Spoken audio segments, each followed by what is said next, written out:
আসসালামু আলাইকুম সুপ্রিয় শিক্ষার্থী বন্ধুরা, আশা করি তোমরা সবাই ভালো আছো। আজকে আমি কথা বলবো নবম শ্রেণীর শিক্ষার্থী বন্ধুদের সাথে।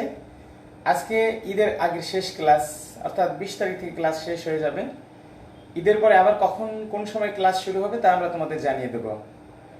আগামীকাল ক্লাস হবে 4টা থেকে 5টা অষ্টম শ্রেণীর শিক্ষার্থী বন্ধুদের সাথে, এবং ইফতারের পর একাদশ এবং দ্বাদশ শ্রেণীর শিক্ষার্থী বন্ধুদের সাথে উচ্চতর গণিত প্রথম পত্রের ক্লাস হবে। কালকে নির্ণায়কের উপর ক্লাস হবে, হয়তো আরও 2-3টা ক্লাস লেগে যাবে নির্ণায়কের উপরে ভালো করে শেষ করতে হলে। পরবর্তীতে আমি 3 এবং 4 প্রশ্নমালা করিয়ে দেবো, আমার সাথে থাকবে সবাই। এখন আমি শুরু করব। নবম শ্রেণীর শিক্ষার্থী বন্ধুরা যারা দীর্ঘক্ষণ ধরে অপেক্ষা করছে আমার জন্য, তাদের সাথে আমি ক্লাস নিব। আমি বোর্ডটা একটু দেখার সুযোগ করে দেই। আজ হলো 19/5/2020, আমার 13 নম্বর লেকচার 13, শ্রেণী নবম দশম, বিষয় গণিত আবশ্যিক, একাদশ অধ্যায়ের অনুশীলনী 11.2, আর পরিচালনায় আমি জামান স্যার, শহীদ পুলিশ স্মৃতি কলেজ, মিরপুর 14, ঢাকা। আমার সাথে যারা আছে সবাইকে আমার প্রীতি ও শুভেচ্ছা। একটু কষ্ট করে খাতাটা বের করো এবং বইটা বের করো। 11.2 আজকে আমরা নতুন শুরু করব এবং চেষ্টা করব শেষ করে দেওয়ার জন্য। যতগুলো অঙ্ক করালে হবে ততগুলো অঙ্কই আমরা করিয়ে দিব। গত ক্লাসে 11.1 করিয়েছিলাম।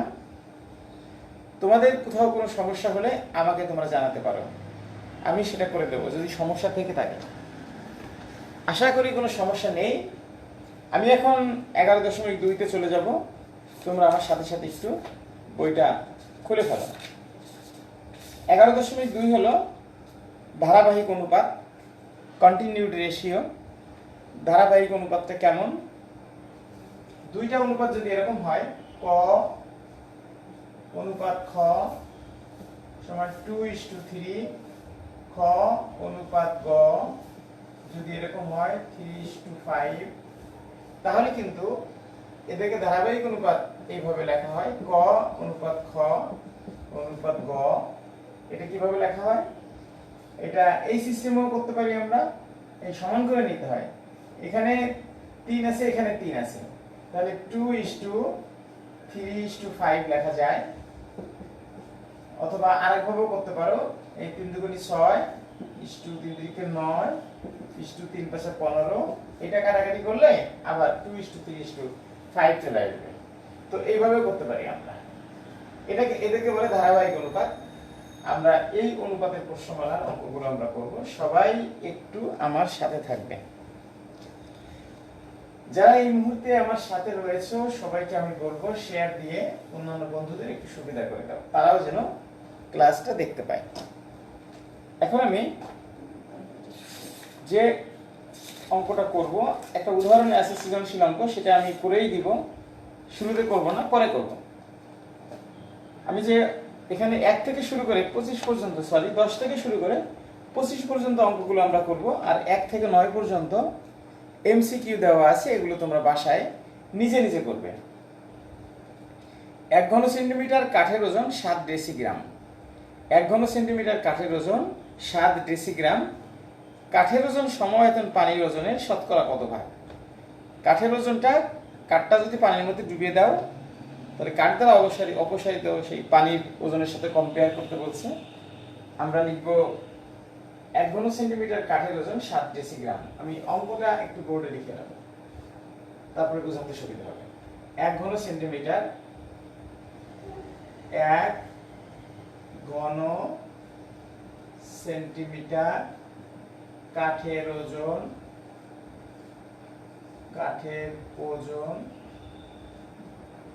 1 ঘন সেন্টিমিটার কাঠের ওজন 7 ডেসিগ্রাম। 7 ডেসিগ্রাম।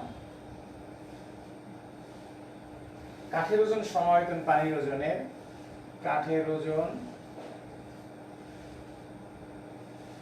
কাঠের ওজন সম আয়তন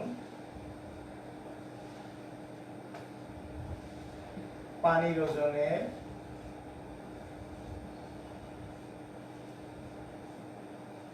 ওজনের শতকরা কত ভাগ?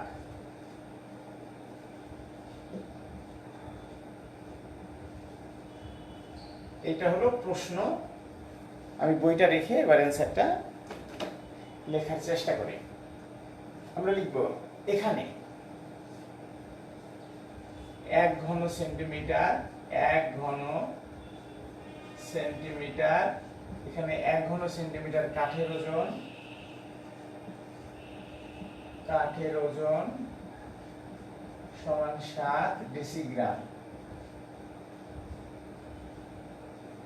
ডেসিগ্রামকে গ্রামে নিয়ে আসবো। 10 ডেসিগ্রাম হলো 1 গ্রাম। আমরা সাইড নোটে লিখব 10 ডেসিগ্রাম সমান 1 গ্রাম।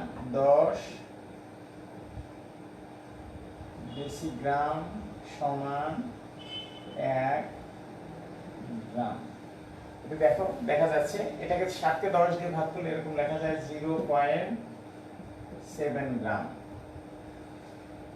কাঠের ওজনের সমায়তন পানির ওজন, কাঠের ওজন সমায়তন পানির ওজনের শতকরা কত ভাগ? আমরা এই লাইনটা লিখব।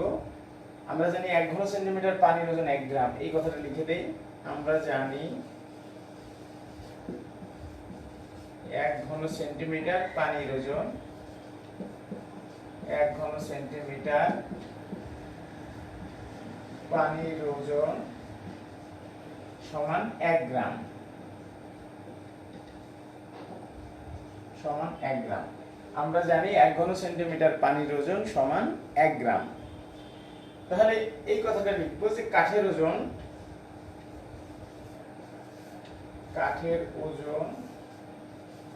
সম আয়তন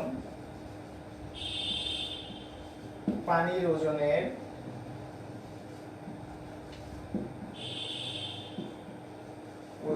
শতকরা ভাগ এখানে লিখব। সমান হলো উপরে লিখবো 1 ঘন সেন্টিমিটার কাঠের ওজন ভাগ হলো 1 ঘন সেন্টিমিটার পানির ওজন। 1 ঘন সেন্টিমিটার পানির ওজন গুণ 100। এইভাবে লিখতে হবে।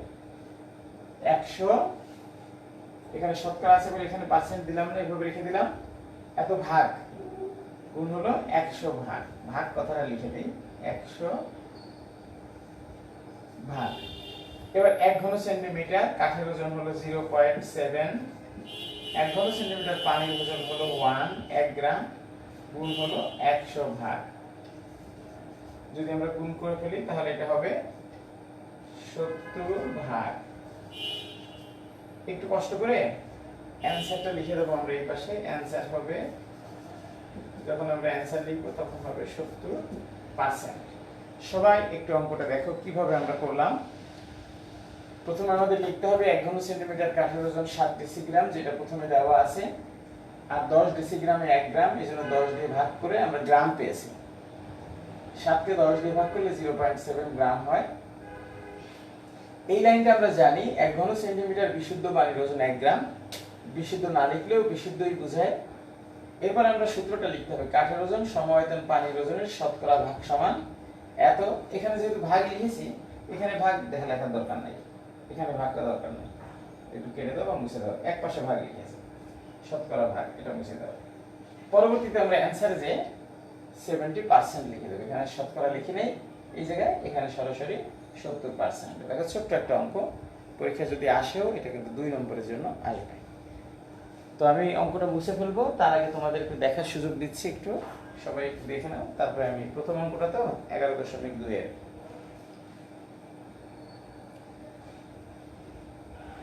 সবাই আশা করি দেখা শেষ। নবম শ্রেণীর শিক্ষার্থী বন্ধুরা যারা আমার সাথে আছো, তোমাদের সবার জন্য থাকলো আমার দোয়া, প্রীতি, শুভেচ্ছা, স্নেহ, ভালোবাসা। আমি এবার অঙ্কটা মুছে আমি পরে কোন অঙ্কটা করা যায় সেটা আমি দেখি। আবার লেকচার নম্বর হলো 13, আজকে হলো 19/5/2020। কালকে আমাদের ঈদের আগে ক্লাস শেষ হয়ে যাবে অষ্টম শ্রেণীর এবং একাদশ দ্বাদশ শ্রেণীর শিক্ষার্থীদের ক্লাসের মধ্য দিয়ে। এখন আমি পরের অঙ্কটা দেখাবো। পরেরটা হলো ক খ গ ঘ, এই 4 জনের মধ্যে 300 টাকা ভাগ করে দিতে হবে এমন ভাবে যেন ক এর অংশ ইস্টু খ এর অংশ সমান 2:3। আমি আবার বলছি, ক খ গ ঘ এই 4 জনের মধ্যে 300 টাকা এমন ভাবে ভাগ করে দাও যেন ক এর অংশ ইস্টু খ এর অংশ সমান 2:3, খ এর অংশ ইস্টু গ এর অংশ সমান 1:2 এবং গ এর অংশ ইস্টু ঘ এর অংশ সমান 3:2। এই ক খ গ ঘ এর অংশে টাকার পরিমাণ বের করতে হবে।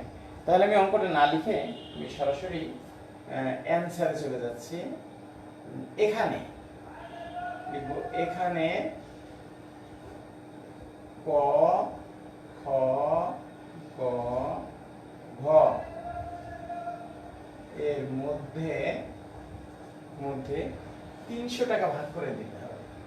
300 টাকা ভাগ করে দিতে হবে, ভাগ করে দিতে হবে, এভাবে লিখলাম, ভাগ করে দিতে হবে। ক এর অংশ ইস্টু খ এর অংশ এভাবে লিখে নিচে প্যারা করে, ক এর অংশ অনুপাত খ এর অংশ সমান, এখানে অনুপাত দেওয়া আছে 2:3, এইভাবে খ এর অংশ ইস্টু গ এর অংশ, খ এর অংশ ইস্টু গ এর অংশ সমান, এটা হলো 1:2, 1:2, গ এর অংশ ইস্টু ঘ এর অংশ, গ এর অংশ ইস্টু ঘ এর অংশ। আমরা ডট ডট দিব না, এইভাবে পরিপূর্ণভাবে লিখে যাব 3:2। তাহলে প্রত্যেকের টাকার পরিমাণটা বের করতে বলছে। একটু লক্ষ্য করো বন্ধুরা, 2:3, 2 যদি ক এর হয় 3 হবে খ এর। আবার নিচে দেখো, 1 যদি খ এর হয় 2 হবে গ এর, 3 যদি গ এর হয় 2 হবে ঘ এর। এভাবে প্রত্যেকটা অনুপাত দেখলে আমরা বুঝতে পারি। কিন্তু খেয়াল করো, এখানে 3 হলো খ এর, এখানে 1 হলো খ এর, কিন্তু একই ব্যক্তি দুই রকম হতে পারবে না, একই রকম করে ফেলবো আমরা। এখানে 2:3 যা আছে তাই লিখে দিলাম, আর এখানে আমরা 3 দিয়ে যদি গুণ করি এই দুইটা অনুপাতকে, এই অনুপাত একটা অনুপাত আর কি, একটা অনুপাতকে দুইটা রাশিকে আমরা যদি 3 দিয়ে গুণ করি 3:6 হয়। তখন খেয়াল করো, এখানেও 3 আছে, এখানেও 3 আছে, এইটা খ, এইটা খ। আবার দেখো, এটা কিন্তু গ এর, আবার এইটাও কিন্তু গ এর। তাহলে গ এর সমান করার জন্য এই রাশি দুটোকে 2 দিয়ে গুণ দিতে হবে, 6:4। তখন দেখো কত সুন্দর মিলে গেছে, ক খ, এই যে ক আর খ, খ গ, দেখো খ খ মিলে গেছে, গ ঘ, দেখো গ গ ঘ মিলে গেছে। তাহলে আমরা লিখব, অতএব ক এর অংশ ইস্টু গ এর খ এর অংশ, খ এর অংশ ইস্টু গ এর অংশ ইস্টু ঘ এর অংশ, ঘ এর অংশ সমান 2, এই দুটো 3 আছে, একটা 3 নিব আমরা, 3, দুটো 6 আছে, একটা 6 নিব, এটা 4। তাহলে ক খ গ ঘ এর অনুপাত আমরা লিখে দিলাম 2, 3, 6, 4। এরপর আমরা লিখব অনুপাতের রাশিগুলোর যোগফল। অনুপাতের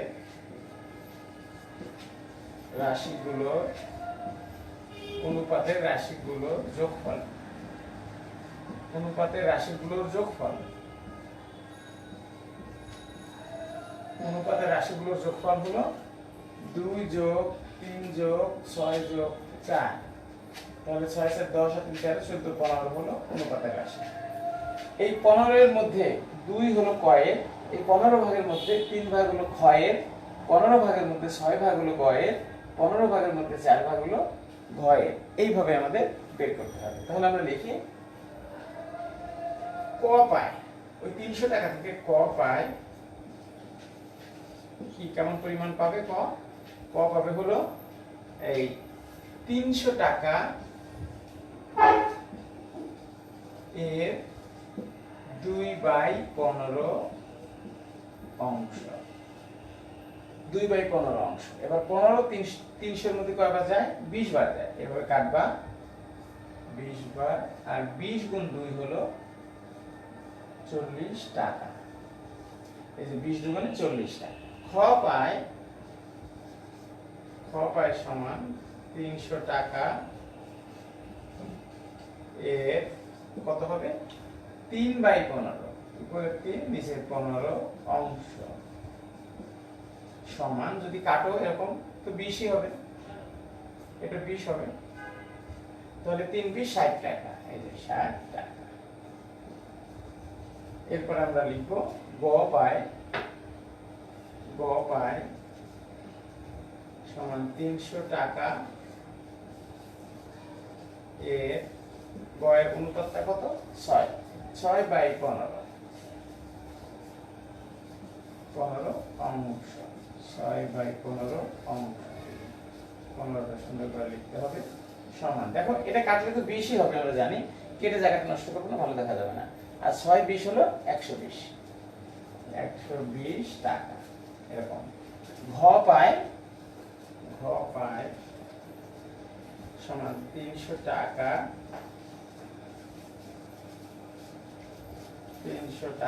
এর কত পায়? 15, 4/15 মানে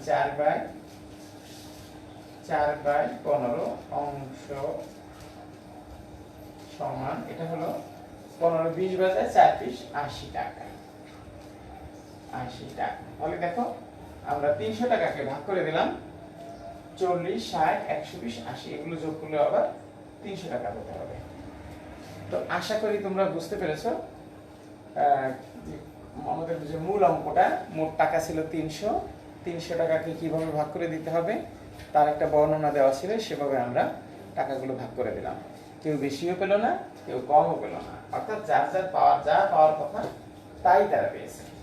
তো শিক্ষার্থী বন্ধুরা একটু তুলে নাও। আমি যেহেতু আমার আপডালে থেকে হয়তো তুমি দেখতে পাও নাই, যারা সেটের সামনে আসে এই সময় একটু দেখে নাও।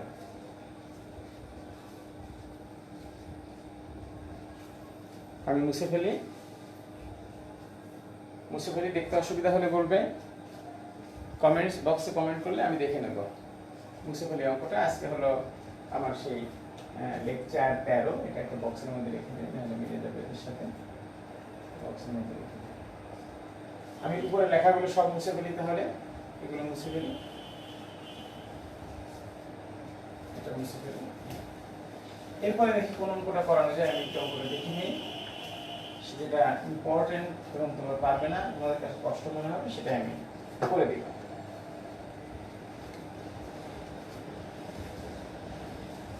আমি এখন দেখাবো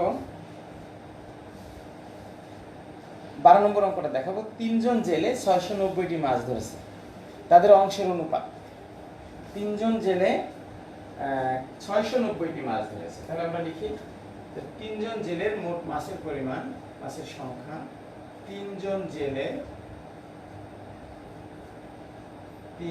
জেলে মাছ ধরেছে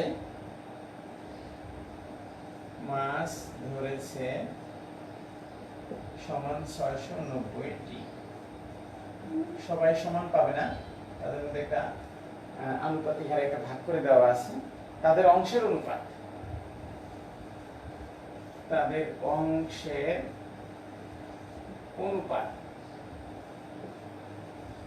এরকম 2/3, 4/5, এবং লিখে দেয় 5/6। খেয়াল করে দেখো, এখানে কিন্তু অনুপাত আকারে লেখা নেই, কিন্তু ভাষায় লেখা আছে এটা একটা অনুপাত। কে কত পাবে, কতটি মাছ পেলে তার একটা বর্ণনা তুলে ধরেছে। আমরা লিখি প্রথম জেলে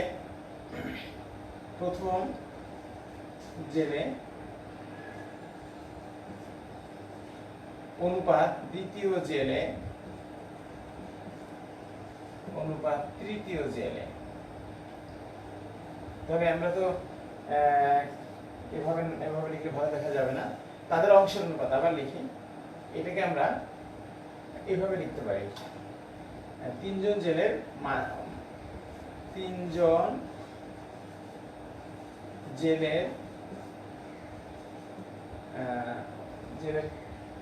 অংশের অনুপাত, তিনজন জেলের অংশ এভাবে লিখি, অংশ 2/3 অনুপাত 4/5 অনুপাত 5/6। কারণ এখানে অনুপাত থাকলে এখানে অনুপাত আকারে লেখা ঠিক না, এই জন্য আমি তিনজন জেলের অংশ এইভাবে লিখলাম।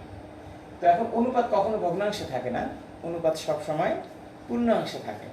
তাহলে ভগ্নাংশগুলোর হর কি আছে? 3, 5, 6, এদের লসাগু করতে হবে আমার। 3, 5, 6 এর লসাগু হলো 30। এটা রাফে আমরা করে দেখতে পারি। 3, 5, 6, এটা 3 দিয়ে করতে হয়, এটা 1, এটা 5, এটা 3 দুগুণে 6, তাহলে 5 দুগুণে 10, 3 10 কে 30।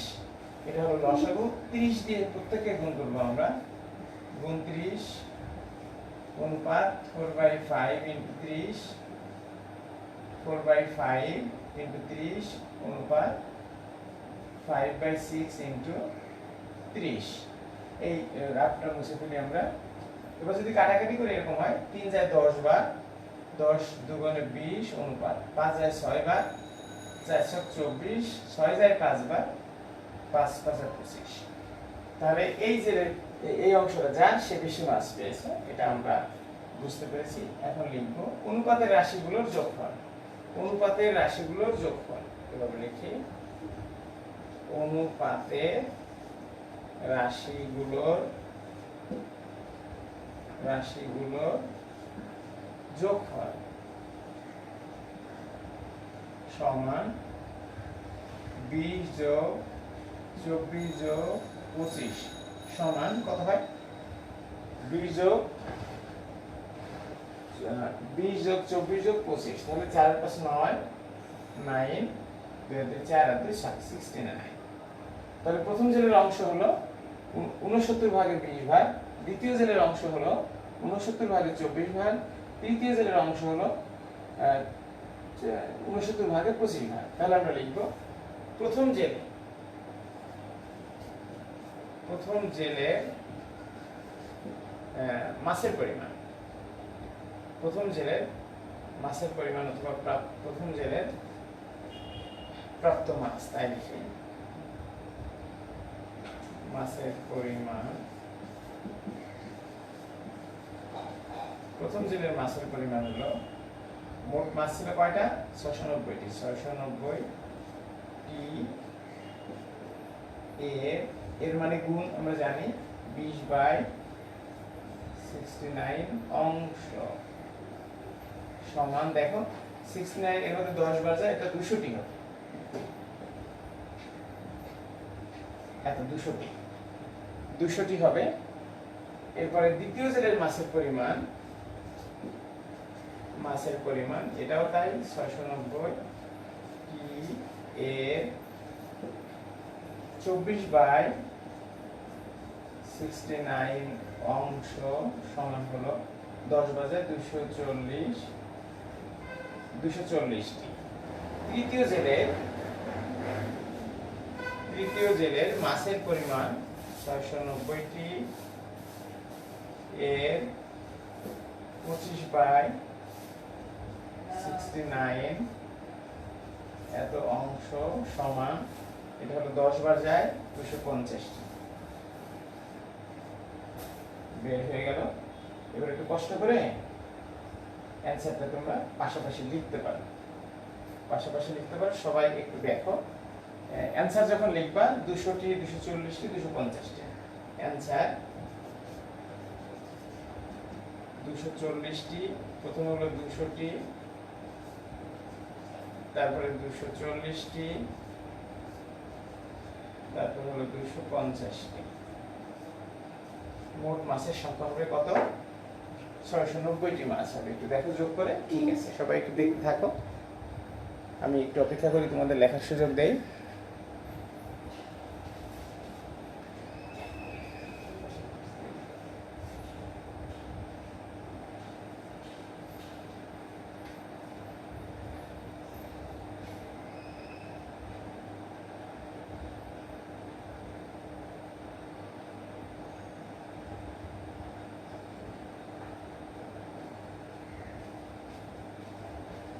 সবাই একটু দেখো, তাহলে আমি এবার মুছে ফেলি। যে আশা করি সবাই বুঝতে পেরেছো প্রিয় শিক্ষার্থী বন্ধুরা, যারা কষ্ট করে ওদের আগ্রহ নিয়ে সেটের সামনে বসে অঙ্কগুলো দেখছো, কারো কোথাও বুঝতে অসুবিধা হলে একটু কমেন্টস বক্সে কমেন্ট করো কষ্ট করে। আর তোমার বন্ধুদের জন্য একটু শেয়ার দিয়ে দিও, তাহলে তারা দেখতে পাবে। আমি মুছে ফেলি এবার অঙ্কটা। এটা আমি আজকে করেছি নবম শ্রেণীর শিক্ষার্থী বন্ধুদের একাদশ অধ্যায়ের দ্বিতীয় প্রশ্নমালা 11.2-এর। আমি যে অঙ্কটা কেবল করালাম সেটা নম্বর ছিল হলো 12। তো একই 13-14 একই রকমের অঙ্ক। তারপরে আমি একটা দুটো একটু দেখাই দিই, তা না হলে বুঝতে পারবো না। যারা ক্লাস মোটেই পাও নাই, দীর্ঘদিন তোমাদের স্কুল কলেজ বন্ধ, বই থেকে অনেক দূরে। একটি ত্রিভুজের পরিসীমা 45 সেন্টিমিটার। একটি ত্রিভুজের পরিসীমা 35 সেন্টিমিটার। বাহুগুলোর দৈর্ঘ্যের অনুপাত 3:5:7। প্রত্যেক বাহুর পরিমাণ নির্ণয় করো। বন্ধুরা, পরিসীমা বলতে আমরা বুঝি ত্রিভুজের 3 বাহুর যোগফলকে। চতুর্ভুজের পরিসীমা হলে 4 বাহুর যোগফল, বর্গক্ষেত্রের পরিসীমা হলেও 4 বাহুর যোগফল, ষড়ভুজের পরিসীমা হলে 6টা বাহুর যোগফল। এইভাবে আমরা পরিসীমা কি এটা আমরা বুঝি। একটি ত্রিভুজের পরিসীমা 45 সেমি, আমি লিখবো এখানে। একটি ত্রিভুজের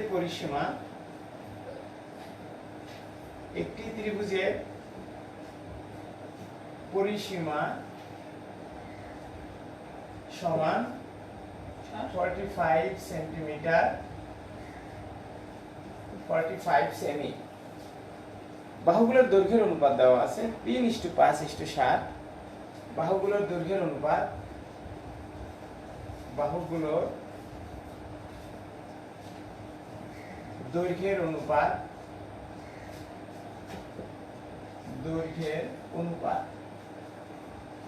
সমান 3:5:7।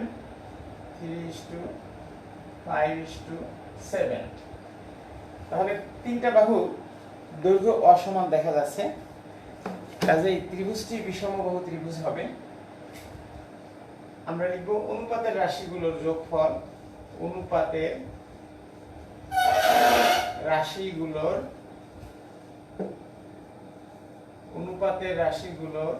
যোগফল। অনুপাতের রাশিগুলোর যোগফল হলো 3 + 5 + 7, 7 + 12 3 15। এই 15 ভাগের মধ্যে 3 ভাগ হলো প্রথম একটা বাহু, দ্বিতীয় বাহু 15 ভাগে 5 ভাগ, মানে 5/15, 7/15 হলো তৃতীয় বাহু। তাহলে আমরা লিখব একটি বাহুর দৈর্ঘ্য অথবা প্রথম বাহুর দৈর্ঘ্য এভাবে লিখি। প্রথম বাহুর দৈর্ঘ্য সমান হবে 45 সেন্টিমিটার এর 45 সেন্টিমিটার এর এইভাবে 45 সেন্টিমিটার এর 3/15 অংশ সমান 15 45 এর মধ্যে 3 বার যায়, 3 15 45 এভাবে কেটে দিতে পারো। 3 × 9 9 সেন্টিমিটার হলো ত্রিভুজের একটা বাহুর দৈর্ঘ্য।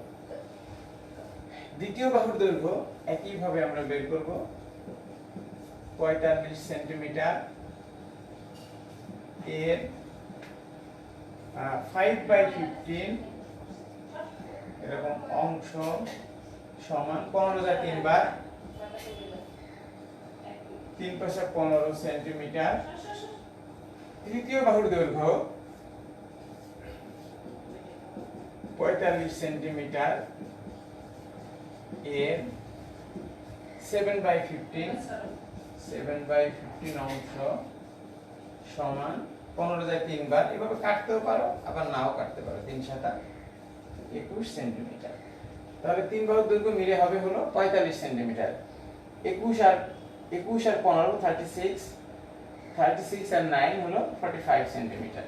তাহলে অ্যান্সার আমি আলাদা করে যদি লিখি এভাবে হয় 9 সেন্টিমিটার, 15 সেন্টিমিটার,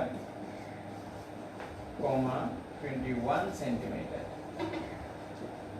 এইটা আমরা উত্তরটা বের করে ফেললাম। সবাই একটু দেখো যে কিভাবে করলাম, কি চেয়েছিলাম, আমরা কি করেছি। যাদের কাছে বই আছে তারা বই থেকে অঙ্কটা একটু পড়ে নাও। আশা করি সবার কাছে বই আছে, সবার কাছে বই আছে, বই ছাড়া কেউই নাই। যারা ক্লাস 9 10-এ পড়ো সবার কাছে বই আছে। হয়তো বইটা 10-এ যারা পড়ো বইটা ছিঁড়ে গেছে, 9-এ যারা পড়ো তাদের বইটা হয়তো নতুন রয়েছে। তাহলে ত্রিভুজের অঙ্কটা আমি করলাম। আমি 14 নম্বর 14 নম্বরের অঙ্কটা করব। এটা যদি তোমরা তুলে থাকো তাহলে আমি মুছে ফেলবো। প্রিয় শিক্ষার্থী বন্ধুরা, মহামারী করোনার প্রভাবে আমাদের শিক্ষা প্রতিষ্ঠান এমনকি জনজীবন একদম স্তব্ধ হয়ে গেছে। আমরা শিক্ষা প্রতিষ্ঠান বন্ধ, আমরা যেতে পারি না, আমরা পড়াতে পারি না, টিচাররা স্টুডেন্টরা পড়তে পারে না। সুতরাং বাসায় বসে, আমার ঘরে বসে আমি তোমাদের জন্য যে সার্ভিসটুকু দিচ্ছি, আশা করি একটু হলেও তোমাদের উপকার হবে। সেইটা মনে করে তোমরা কাজগুলো করবে। শুধু আমি না, আমার প্রতিষ্ঠানের প্রায় সকল শিক্ষকই নিরলসভাবে চেষ্টা করে যাচ্ছেন, অক্লান্ত পরিশ্রম করে সুন্দরভাবে পাঠদান করার জন্য চেষ্টা করছেন তোমাদের জন্য। তো তোমরা সেখান থেকে দেখে নেবে। শুধু আমাদের প্রতিষ্ঠান না, দেশের প্রায় সব শিক্ষা প্রতিষ্ঠানের ম্যাক্সিমাম টিচাররা এটা ধারাবাহিকভাবে পাঠদান করে আসছেন, সুশৃঙ্খলভাবে, সুন্দরভাবে। সবাই অভিজ্ঞ শিক্ষক, সবাই সুন্দর করে পাঠদান করার চেষ্টা করছেন।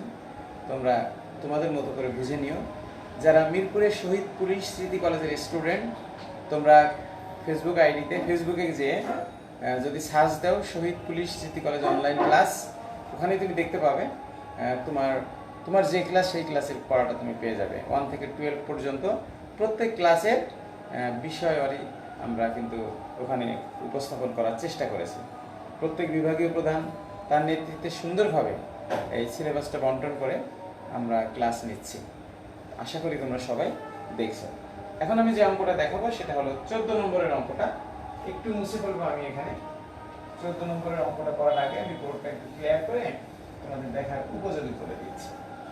একটু দেখো, কষ্ট করলে তোমাদের জন্য ভালো হবে, প্রশ্ন না করলে তো হবে না। দুইটি সংখ্যার অনুপাত 5:7। 14 দুইটি সংখ্যার অনুপাত, একটু লিখে নাও। দুইটি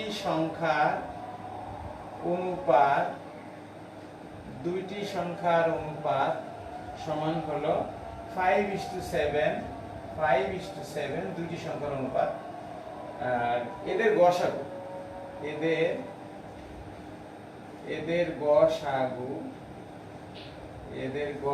সমান, এদের গসাগু হলো 4।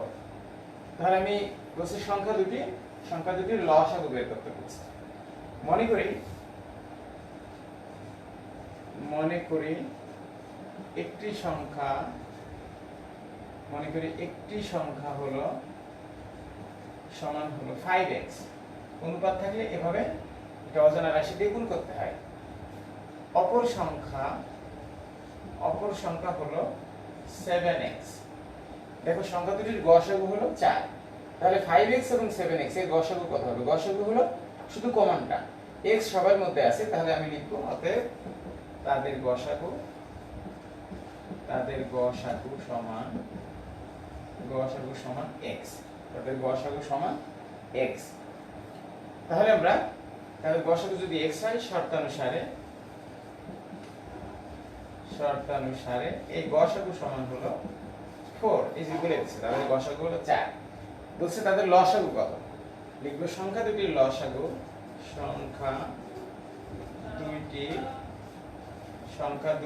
লসাগু সমান, লসাগু হলো এই মিল অমিল সব হবে 5 × 7 × x। দুটো x থেকে একটা x হবে, 5 7 35 হবে 35x। এবার x এর মান যদি আমরা 4 বসাই দেই, 4 × 5 = 20, 3 × 4 = 12, 13 14 140। তাহলে সংখ্যা দুটির লসাগু পেয়ে গেলাম 140। তাহলে অ্যানসার হলো 140। দেখো কত সুন্দর একটা অঙ্ক আমরা করে ফেললাম। তোমাদের কাছে এটা পানির মতো মনে হবে যে না, অঙ্কটা অনেক সহজ, অনেক ভালো লাগার একটা অঙ্ক। অঙ্কটা পরীক্ষা আসে মাঝে মাঝে আমরা দেখতে পাই। এরকম একটা অঙ্ক আসলে 4 নম্বরের অঙ্কই আসে। সবার আশা করি তোলা শেষ, তুলতে পেরেছো। আমি এখন এই লাইনটা মুছছি, আমি 15 নম্বর অঙ্কটা দেখাবো। এই অঙ্কটা কিন্তু স্টুডেন্টদের পছন্দের একটা অঙ্ক। অঙ্কটা পড়লেই তোমার ভালো লাগবে। মুছে ফেলি, এটাও মুছে ফেলি, এটাও মুছে ফেলি। এবার যে অঙ্কটা করবো সেটা হলো ক্রিকেট খেলা নিয়ে। ক্রিকেট খেলায় সাকিব, মুশফিক ও মাশরাফি 171 রান করলো। তারা তিনজনই 171 রান করলো। আসলে অনেক রান থাকলে ভালো লাগতো, কারণ এরা আমাদের ক্রিকেটের প্রতীক বলতে পারো। ক্রিকেটের আমাদের স্বনামধন্য এই খেলোয়াড়। তিনজনে মিলে 171 রান করলো। সাকিব ও মুশফিকের এবং মুশফিকুর ও রহিম মাশরাফি রানের অনুপাত 3:2। তাহলে দুইবার অনুপাতের কথা বলা আছে, কিন্তু একটা মাত্র অনুপাত দেওয়া আছে। এটা অনেকে বুঝতে পারে না, এই জন্য আমি অঙ্কটা করাই দিচ্ছি। ক্রিকেট খেলায় সাকিব, মুশফিকুর ও মাশরাফি 171 রান করলো। 15 ক্রিকেট খেলায়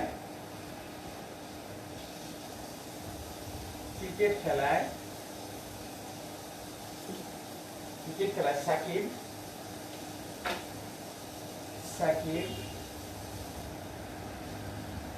তারপরে হলো সাকিবাকে মুশফিকুর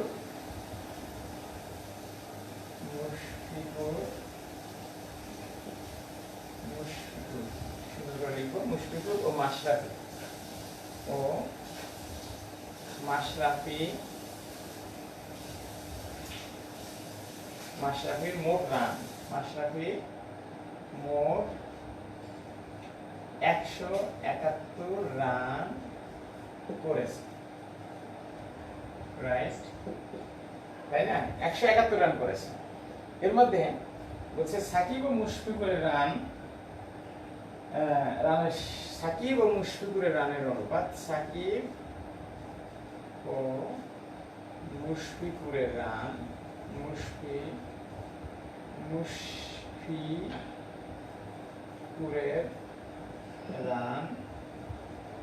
এটা বলছে 3:2। তারপরে কার কার বলছে? মুশফিকুর ও মাশরাফির। মুশফিকুর, এটা হলো সাকিব, বাদ করছে সাকিব ও মুশফিকুরের রান। তারপরে এটা হচ্ছে মুশফিকুর ও মাশরাফির,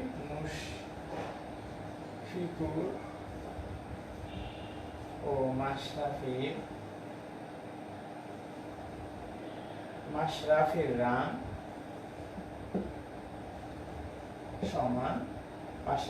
সমান 3:2। তাহলে দুটোই কিন্তু 3:2।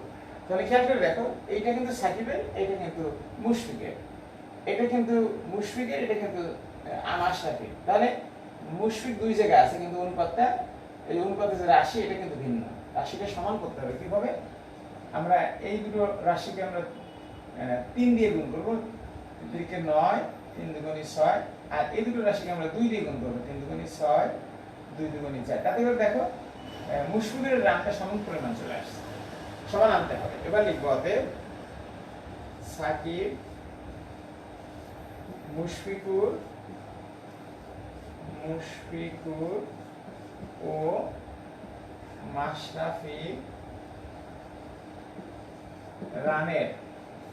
মাশরাফির রান সমান 9:6:4।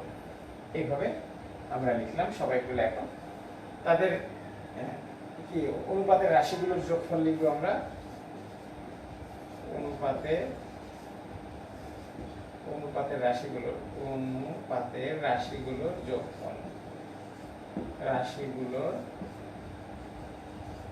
যোগফল, যোগফলটা আমরা করে ফেলবো।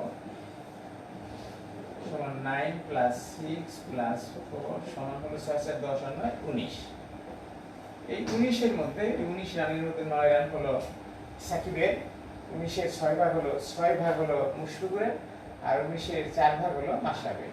তাহলে 19 ভাগের 9 ভাগ হলো একজনের সাকিবের, 19 ভাগের 6 ভাগ হলো মুশফিকুরের, 19/4 হলো মাশরাফি। তাহলে আমরা এবার লিখবো যে সাকিবের রান কতটুকু হবে? তাহলে সাকিবের রান সমান মোট রান কত? তিনজন মিলে করেছে 171 রান। তাহলে 171 রানের দরকার নেই, রান দুই পাশে আছে। 171 এর 9/19 অংশ 171 কে যদি 19 দিয়ে ভাগ করা হয়, 171 ভাগ হলো 19, এটা করলে হলো 9 বার যায়, এটা 9 বার যায়, যে 9, তাহলে 9 9 21। এটা হলো করলো সাকিব।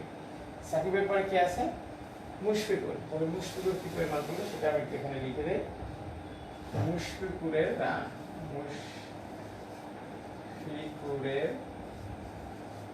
রান সমান হলো 171 এর 6/19 অংশ সমান হলো 19 কেটে যায়, 9 বার যায়, 6 9 হলো 54 রান। এরপর হলো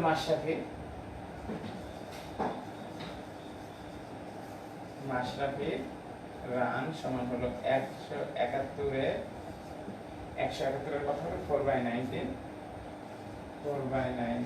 এত অংশ সমান হলো কয় বাজে? 9 বার 4 9 36 এত। তাহলে প্রত্যেকের রানের পরিমাণ আমরা পেয়ে গেছি। আমরা আলাদা ভাবে লিখতে পারি সাকিবের রান 81, মুশফিকুরের রান 54, মাশরাফির রান 36। মোট রান যোগ করলে হবে 171 রান। দেখো শিক্ষার্থী বন্ধুরা, আশা করি তোমরা বুঝছো। একটু দেখো, আমার পুরো অঙ্কটাই বোর্ডে আছে, তোমরা বই পড়ো আর অঙ্কটা দেখো আমি কিভাবে করেছি। অনেকে এই জায়গাটা বুঝতে পারে না। আমি প্রায়ই বলি যে এখানে দেখো মুশফিকুর আছে শেষে, এখানে মুশফিকুর আছে প্রথমে। তাহলে এখানে শেষে মুশফিকুর, এটা মুশফিকুরের রান তো একই রকম হবে, দুই রকম তো হবে না। এই জন্য অনুপাতটা আমি সমান করে নিয়েছি। এর প্রত্যেককে আমরা 2 দিয়ে গুণ করেছি, 3 দিয়ে গুণ করেছি, 3 3 9, 3 2 6। আর এর প্রত্যেককে আমরা 2 দিয়ে গুণ করেছি, 3 2 6, 2 2 4। তাহলে দেখো কোনাকুনি এই 6 4 মিলে গেছে। এই জন্য 9:6:4 হলো তাদের রানের অনুপাত। তারপরের অংশ আশা করি তোমরা বুঝেছো, একটু তুলে ফেলো।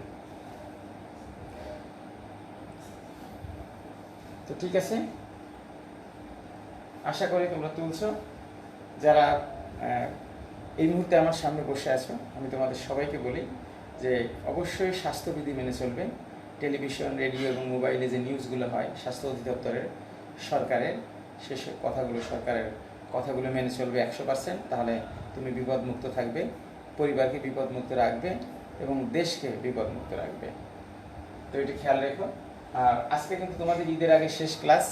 নবম শ্রেণীর বন্ধুরা হয়তো মন খারাপ করছো, ঈদের পরে আবারও দেখা হবে, কথা হবে। এই কয়েকদিনে আমি যে 13টা ক্লাস নিলাম, 13টা ক্লাসে কি কি নিয়েছি এটাই তোমাদের হোমওয়ার্ক থাকবে। 13টা ক্লাসে যা নিয়েছি, যা করিয়েছি, এগুলো তোমরা বাসায় প্রচুর প্র্যাকটিস করবে, প্রচুর। এরপর আমরা 14 নম্বর ক্লাস করাবো ঈদের পরে। কবে থেকে শুরু হবে সেই ক্লাসটা আমরা তোমাদের বলে দিব। আর একাদশ, দ্বাদশ শ্রেণীর ক্লাস একদম ঈদের ঈদের আগের দিন বন্ধ থাকবে, সে পর্যন্ত চলতে থাকবে। 22-23 তারিখ পর্যন্ত দেখি আমি চালাতে পারি কিনা, কারণ একাদশ দ্বাদশ শ্রেণীর ক্লাসটা পরে শুরু করেছিলাম। আর জেএসসি ক্লাসের পড়াটাও আগামীকাল শেষ হয়ে যাবে। তো সুতরাং মন খারাপ করার কিছু নাই, আবারও তোমাদের সাথে দেখা হবে ঈদের পরে। তো আমি সামনের দিকে এগিয়ে যাই। 15 নম্বর অঙ্কটা করেছিলাম, আমি এবার মুছে ফেলি। তাহলে এই নিয়ে আমরা 5টা অঙ্ক পরপর করে দিলাম। আশা করি অঙ্কগুলো বুঝেছো তোমরা। যত চেষ্টা করবে, যত মনোযোগ দেবে, ততই কিন্তু তুমি বুঝতে পারবে এবং ভালো করবে। আমি এখন দেখাবো, কোনটা দেখাবো? আমি দেখাবো 17 নম্বরের অঙ্কটা। অনেক সুন্দর একটা অঙ্ক। আর 16 নম্বরের অঙ্কটা, এটা বাসায় তোমরা করবে। তোমাদের এইচপি দেওয়া থাকলো, হোম প্র্যাকটিস অথবা HW হোমওয়ার্ক, যেটাই মনে করো বাসায় করবা। 17 নম্বর, যদি কোনো বর্গক্ষেত্রের প্রত্যেক বাহুর পরিমাণ 20% বৃদ্ধি পায়, বর্গক্ষেত্রের প্রত্যেকটা বাহু যদি বাড়ানো হয় 20% করে, তবে তার ক্ষেত্রফল শতকরা কত বৃদ্ধি পাবে এটা বের করতে হবে। তবে তার ক্ষেত্রফল শতকরা কত বৃদ্ধি পাবে? দেখো বন্ধুরা, আমরা তো জানি বর্গক্ষেত্রের প্রত্যেক বাহুই সমান। মনে করি অথবা ধরি, যা লেখো, মনে করি বর্গক্ষেত্রের প্রতি বাহু বর্গক্ষেত্রের, মনে করি বর্গক্ষেত্রের প্রতি বাহু সমান x একক। এখানে সেন্টিমিটার হবে নাকি বর্গমিটার হবে, সেন্টিমিটার হবে নাকি মিটার হবে নাকি গজ হবে নাকি ফুট হবে, এটা আমরা কিন্তু বুঝতে পারছি না, এই জন্য আমরা একক লিখে দিয়েছি। অতএব বর্গক্ষেত্রের ক্ষেত্রফল, বর্গক্ষেত্রের ক্ষেত্রফল সমান x স্কয়ার বর্গ একক, x স্কয়ার বর্গ একক। ক্ষেত্রফল আমরা জানি সবসময় বর্গ হয়। প্রত্যেক বাহুর পরিমাণ 20% বৃদ্ধি পায়, তাহলে 20% বৃদ্ধিতে, 20% বৃদ্ধিতে বর্গক্ষেত্রের, বর্গক্ষেত্রের প্রতি বাহু, প্রতি বাহু কেমন হবে? আগে তো ছিল x, তার সাথে বৃদ্ধি পেয়ে গেল x এর 20%। এখানে আমরা একক লিখে দেই, তাহলে x প্লাস এটা হবে 20x বাই 100, পার্সেন্টের জন্য আমরা ওইটা লিখে দেব x প্লাস x বাই 5, এটা হয়ে গেল, এটা হলো 5x প্লাস x বাই 5, তার মানে হলো 6x বাই 5। তাহলে প্রতি বাহুর দৈর্ঘ্য হলো 6x বাই 5। তাহলে ক্ষেত্রফলটা কেমন হবে তোমরা একটু নিচে লিখে দাও, আমি ফাঁকা জায়গা আছে এখানে লিখি। অতএব বর্গক্ষেত্রের এক্ষেত্রে, এক্ষেত্রে ক্ষেত্রফল হবে কত? 6x বাই 5 হোল স্কয়ার বর্গ একক। এটা কিন্তু এর পরে, এই লাইনের পরে এই লাইনটা, তাহলে তুমি বুঝতে পারছো যে এই লাইনটা হবে নিচে এইখানে, কিন্তু আমার জায়গা নিয়ে বলে আমি এখানে লিখছি। পরীক্ষার খাতায় এভাবে যদি তোমরা লেখো তাহলে নাম্বার কাটা যাবে, কিন্তু এখানে হবে 36 x স্কয়ার বাই 25 এত বর্গ একক। তাহলে প্রথমে ক্ষেত্রফল ছিল হলো x স্কয়ার, পরে ক্ষেত্রফল হলো এইটা। এটা বেড়ে গেছে 20% বৃদ্ধিতে। যদি 20% হ্রাসে হতো, হ্রাস বা কমে হতো, তাহলে কিন্তু এটা আমরা এভাবে লিখতাম, এটা কিন্তু কমে যেত। এখানে কিন্তু মাইনাস লিখতাম, x মাইনাস x এর 20%, তখন এটা আর হতো না, কমে যেত। ক্ষেত্রফল কতটুকু বৃদ্ধি পেল? অতএব ক্ষেত্রফল বৃদ্ধি পায়, সবাই একটু লেখো। ক্ষেত্রফল, ক্ষেত্রফল বৃদ্ধি পায়, ক্ষেত্রফল বৃদ্ধি পায় কত? ক্ষেত্রফল হলো 36 x স্কয়ার ভাগ 25 মাইনাস হলো x স্কয়ার। x স্কয়ার কেন? আগে ক্ষেত্রফল x স্কয়ার, এত বর্গ একক, এত বর্গ একক। সমান যদি লসাগু করে এরকম হয় 25 লসাগু, এটা হলো 36 x square minus 25 x square সমান, নিচে যেহেতু জায়গা নাই, এটা হলো 11 x স্কয়ার ভাগ 25 বর্গ একক। এরকম আমাদের শেষে ক্ষেত্রফল শতকরা কত বৃদ্ধি পেল, এটা কিন্তু ক্ষেত্রফল বৃদ্ধি পায় লিখেছি, এটা কিন্তু শতকরা না, আমরা শতকরা বৃদ্ধি পাই সেটা আমরা লিখবো। তাহলে উপরে লেখাগুলো আমরা মুছে ফেলি, এইগুলো ক্ষেত্রফল শতকরা বৃদ্ধি পায়, কথাগুলো লিখতে হবে। ক্ষেত্রফল নিচ থেকে উঠে আসবে উপরে, ক্ষেত্রফল, অতএব ক্ষেত্রফল শতকরা বৃদ্ধি পায়, ক্ষেত্রফল শতকরা বৃদ্ধি পায়, ক্ষেত্রফল শতকরা বৃদ্ধি পায় কত? ক্ষেত্রফল শতকরা বৃদ্ধি পায় সমান,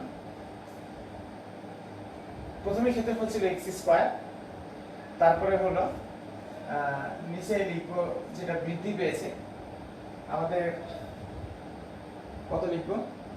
যেটা বৃদ্ধি পেয়েছে সেটা আমাদের উপরে লিখতে হবে। নিয়ম হলো 11x স্কয়ার ভাগ হলো 25, এখানে ভাগ চিহ্ন দিতে হবে, ভাগ হলো আসল ক্ষেত্রফল গুণ হলো 100, 100।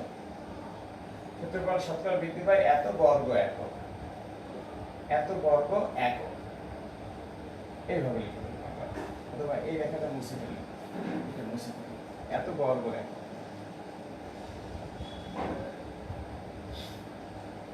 তাহলে আমরা কি লিখলাম? ফর্মুলাটা হলো যেটা বৃদ্ধি পায় ভাগ হলো মূল ক্ষেত্রফল যেটা আগে ছিল, ব্র্যাকেটে আঁকিয়ে দেবো, গুণ হলো 100, এত বর্গ একক। এটাকে যদি ক্যালকুলেশন করি তাহলে আমাদের ক্ষেত্রফল শতকরা বৃদ্ধি পায় আমরা পেয়ে যাব 11x স্কয়ার ভাগ হলো 25 গুণ হলো 1/x², কারণ গুণ দিলে উল্টে যায়, এটা 100 বর্গ একক।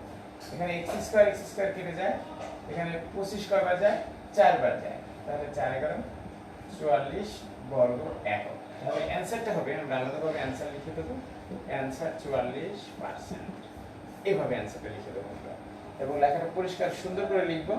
আমরা পরীক্ষার খাতায় বিভিন্ন কালারের কলম ব্যবহার করি, লাল করা যাবে না, তারপরে যে কটা কালার নিষিদ্ধ আছে এই কালারগুলো আমরা ব্যবহার করব না, আমরা কালো কালারটাই বেশি ব্যবহার করার চেষ্টা করব।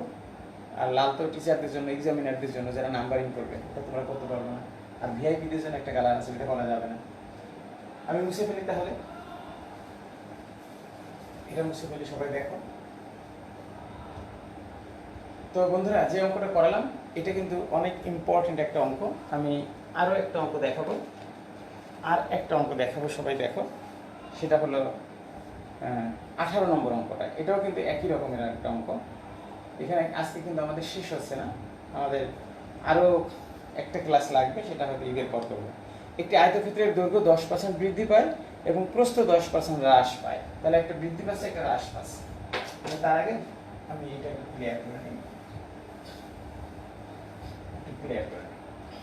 18 নম্বরের অঙ্কটা দেখো। আগেটা করেছিলাম বর্গক্ষেত্রের অঙ্ক, আর এটা হলো আয়তক্ষেত্রের অঙ্ক। একটি আয়তক্ষেত্রের দৈর্ঘ্য 10% বৃদ্ধি পায়। আমি আবার করছি তোমাদের সামনে, একটি আয়তক্ষেত্রের দৈর্ঘ্য 10% বৃদ্ধি এবং প্রস্থ 10% হ্রাস পেলে আয়তক্ষেত্রের ক্ষেত্রফল শতকরা কত বৃদ্ধি বা হ্রাস পাবে। তাহলে আমরা ধরি যে আয়তক্ষেত্রের দৈর্ঘ্য x একক, প্রস্থ y একক। যেহেতু এখানে মিটার বা ফুট আমরা কিছুই বুঝতে পারছি না, সুতরাং সেটা আমরা লিখতে পারবো না। ধরি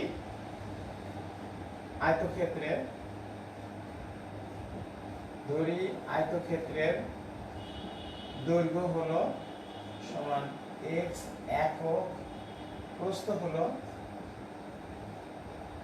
y একক, ক্ষেত্রফল হলো xy বর্গ একক, xy বর্গ একক। তাহলে দৈর্ঘ্য x একক, প্রস্থ y একক, ক্ষেত্রফল হলো xy বর্গ একক। এখন বলছে 10% বৃদ্ধিতে আয়তক্ষেত্রের দৈর্ঘ্য, আমরা লিখব 10% বৃদ্ধিতে, 10% বৃদ্ধিতে আয়তক্ষেত্রের দৈর্ঘ্য, আয়তক্ষেত্রের দৈর্ঘ্য ছিল x, তাহলে x প্লাস x এর 10%, এইভাবে লিখতে হবে।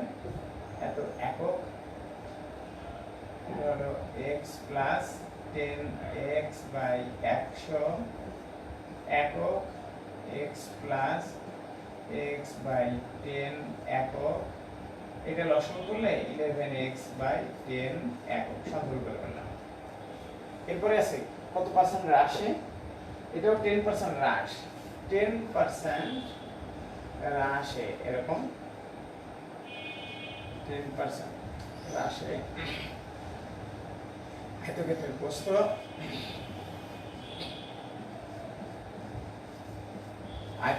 প্রস্থ, যেহেতু হ্রাস পেয়েছে, সুতরাং y মাইনাস y এ 10% এত একক সমান y মাইনাস, নিয়ে আসি, 10y বাই 100 এত একক। এখানে যদি কাটাকাটি করে y মাইনাস y বাই 10 এত একক, এটা হবে 10 কে 10 থেকে y গেলে, 10y থেকে একটা y গেলে 9y বাই 10 একক। তাহলে একটা আমরা পেয়েছি প্রস্থ, একটা পেয়েছি দৈর্ঘ্য। এই ক্ষেত্রে ক্ষেত্রফল লিখবো আমরা, এই ক্ষেত্রে ক্ষেত্রফল তোমরা ঠিক নিচ থেকে লিখবো, আমি এখান থেকে লিখছি। এই ক্ষেত্রে ক্ষেত্রফল, এই ক্ষেত্রে ক্ষেত্রফল সমান ক হবে, এটা দয়ের মতো মনে হচ্ছে। ক্ষেত্রফল সমান এই দৈর্ঘ্য গুণ প্রস্থ, 11x বাই 10 গুণ 9y বাই 10 এত বর্গ একক। এই লাইনটা কিন্তু এদের সোজা হতে পারবে না, এর নিচে হবে, নিচের লাইন। যদি এরকম আমার মতো তোমরা পরীক্ষা খাতায় লেখো, তাহলে কিন্তু নাম্বার কম পাবো। আমার জায়গা নেই বলে আমি লিখছি। এবার 9 11 99 এক্স ওয়াই নিচে হলো 10 10 কে 100 বর্গ একক। দেখো প্রথমে ক্ষেত্রফল ছিল কিন্তু এক্স ওয়াই বর্গ একক। বলতে পারো এক্স ওয়াই বড় নাকি 99 এক্স ওয়াই বাই 100 বড়? এক্স ওয়াই বড়। এখানে 1 আছে এক্স ওয়াই এর আগে, এখানে এক্স ওয়াই এর আগে একটা ভগ্নাংশ আছে 99 বাই 100, যা 1 এর চেয়েও কম। এই জন্য এটারও কম। তাহলে ক্ষেত্রফল মূলত কিন্তু কমে গেছে, হ্রাস পেয়েছে। তাহলে ক্ষেত্রফল কিন্তু বাড়ে নাই। কোথাও দৈর্ঘ্য বাড়ছে, প্রস্থ কমছে, টোটালি ক্ষেত্রফল কিন্তু কমে গেছে। তাহলে আমরা লিখব ক্ষেত্রফল হ্রাস পায়। এখানে লিখে দেব ক্ষেত্রফল হ্রাস পায়। এটা মুছে ফেলি, এটা মুছে ফেলি। এখন লিখি ক্ষেত্রফল হ্রাস পায়। অতএব ক্ষেত্রফল হ্রাস পায় সমান ক্ষেত্রফল ছিল এক্স ওয়াই কমে গেছে, কমে যা হয়েছে সেটা হলো 99 এক্স ওয়াই ভাগ হলো 100 এত বর্গ একক, এত বর্গ একক। এখন যদি লসাগু করে এরকম হবে 100 X Y minus 99 X Y নিচে হলো 100, তার মানে হলো এক্স ওয়াই নিচে হলো 100 এত বর্গ একক। তাহলে তোমার ক্ষেত্রফল এটা হলো হ্রাস পেয়েছে। তাহলে ক্ষেত্রফল শতকরা কত হ্রাস পেয়েছে সেটা বের করার নিয়ম হলো, এটা মুছে ফেলে ক্ষেত্রফল শতকরা হ্রাস পায়। ক্ষেত্রফল শতকরা হ্রাস পায়, এটা বের করার নিয়ম হলো যে কতটুকু হ্রাস পেয়েছে সেটা আগে লিখবা, ভাগ হলো, ভাগ দিতে হবে হলো মূল ক্ষেত্রফলটা কত ছিল সেটা লিখতে হবে, গুণ লিখতে হবে 100 এত বর্গ একক, এত বর্গ একক।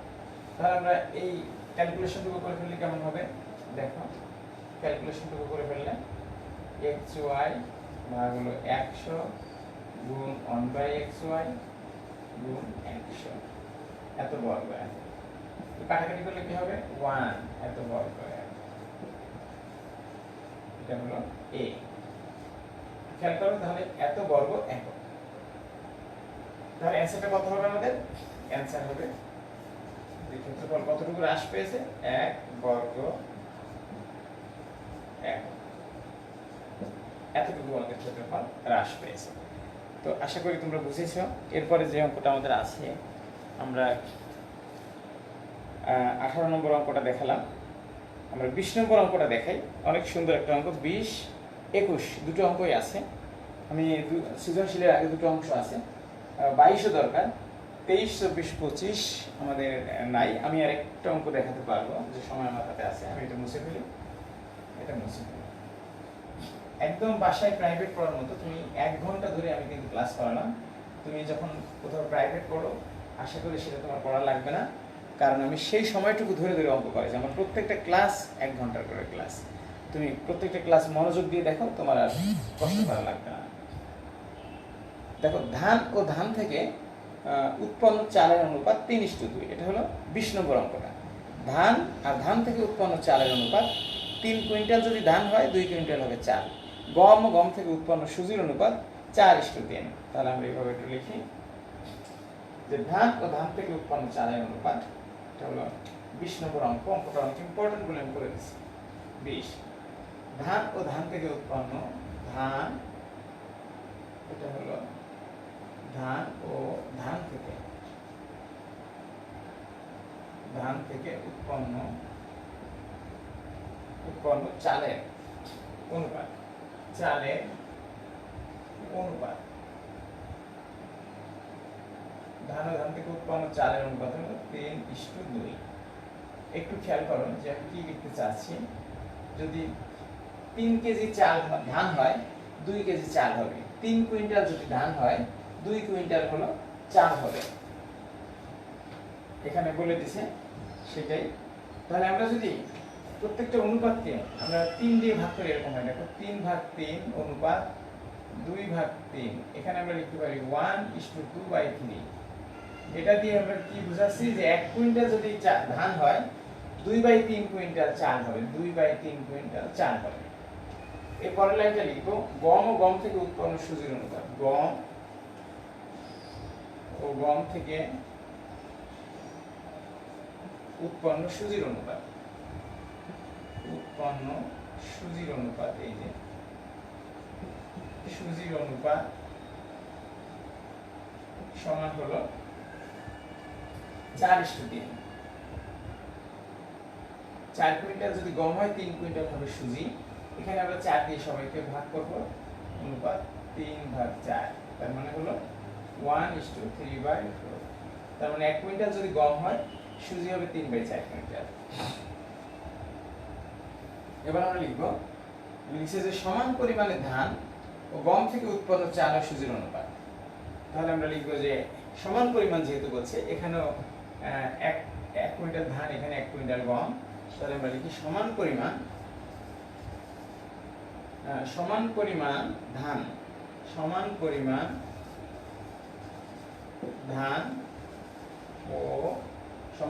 ধান ও গম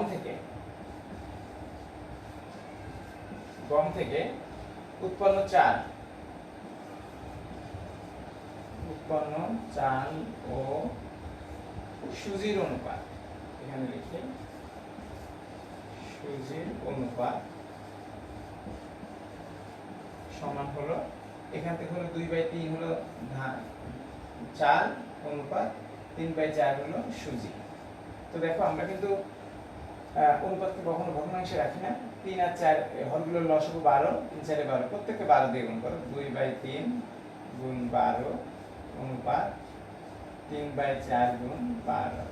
তাহলে 3 যায় 12 মধ্যে 4 বার, 4 দুগুণে 8, অনুপাত 4 যায় 12 মধ্যে 3 বার, 3 দিকে 9, 8:9। 8:9। তাহলে তাদের আমরা উত্তরটা পেয়ে গেলাম, অনুপাতটা হবে 8:9। তাহলে অ্যানসার হবে 8:9। এটা হলো আমাদের সেই কাঙ্ক্ষিত অ্যান্সার। আমাদের 21 নম্বরের অঙ্কটা অনেক ইম্পর্টেন্ট এবং উদাহরণ কত? উদাহরণ শেষের উদাহরণটা, উদাহরণ 15, অনেক ইম্পর্টেন্ট। তাহলে তোমরা বাসায় HW2 লিখে নাও সবাই। যে অঙ্কগুলো করবা সেটা হলো 21, 22, 23, 24, 25। উদাহরণ 15।